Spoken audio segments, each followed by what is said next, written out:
But let's focus on Eddie Howe. How do you think his legacy will be remembered as the Newcastle head coach first? Yeah, he created a bit of history at Newcastle Football Club, winning a trophy. I think that's supremely important for the football club as they try to develop under new ownership and bring success back to the football club.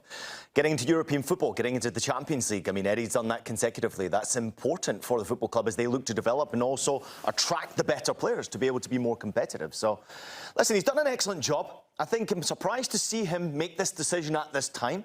I'm also surprised at how easy it was for him to just walk away from the football club.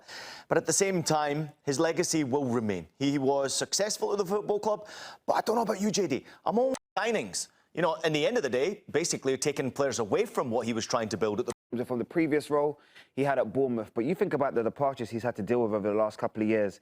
Alexander Isak leaving, Anthony Gordon gone, of course, to Barcelona, Sandro Tonali now, we know is confirmed at Spurs, and of course Bruno Guimaraes is probably on the verge of joining Arsenal. There's some big names and also some big characters that's leaving that changing room. And he probably looks around now and probably thinks to himself the question mark, where do we go from here in terms of wanting to go forward? But look at that record, though, Ian. This is really the end of an era, and this is really going to be an important transition in terms of where Newcastle will go from here, because nothing's a giving in the Premier League anymore. And Newcastle know in terms of in their recent history what relegation can feel like. Above 50% win percentage is huge for any...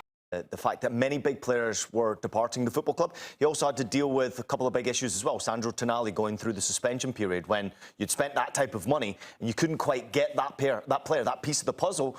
That's what Eddie needed to be able to get over maybe one more hurdle previous to winning the Carabao Cup. So because of the Saudi ownership, other clubs were charging too much to be able to bring in the pieces that Eddie actually wanted at the football club. Whereas he's more about long-term project rather than short-term project. So, yeah, it leaves me interested to see where he goes now. But at the same time, I actually would think that he holds his head incredibly high for the job he did at Newcastle. I'm so glad you brought up that point, because that is the next thing that we want to talk about, the next steps. Where do you want to see for him? Is it club level? Obviously, we know he's flirted in terms of with the international level as well. But if we were to focus on the club level and the day-to-day management and knowing his tight-knit coaching staff and how they want to be integrated around players, where could you see the next move be for him? It's a complicated decision if we're looking at club football. Do they really care? Probably not.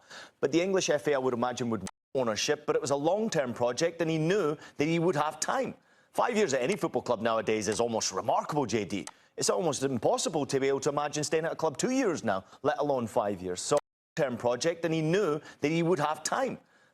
Manager. I think that changes it slightly. So I actually would lean more towards maybe the English national team maybe starting to rethink a few things. Now, I'm going to throw it back to you, JD, because... I sat up in my seat. You're the only... I like this. You're the only king here at this table, right? Oh, my brother, you're a king too. I'm just going to throw this at you, being an Englishman.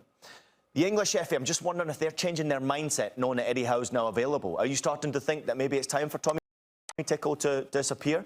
And also, Eddie Howe, do you start to think, is he a project for now rather than a project for the future? There has to be an adjustment in the thinking. And that's nothing, that's no knock on what Thomas Tuchel has done. I mean, he's been great. I actually think he's been quite open, quite honest in terms of the adjustments and what he did in the World Cup, and went into a World Cup which was a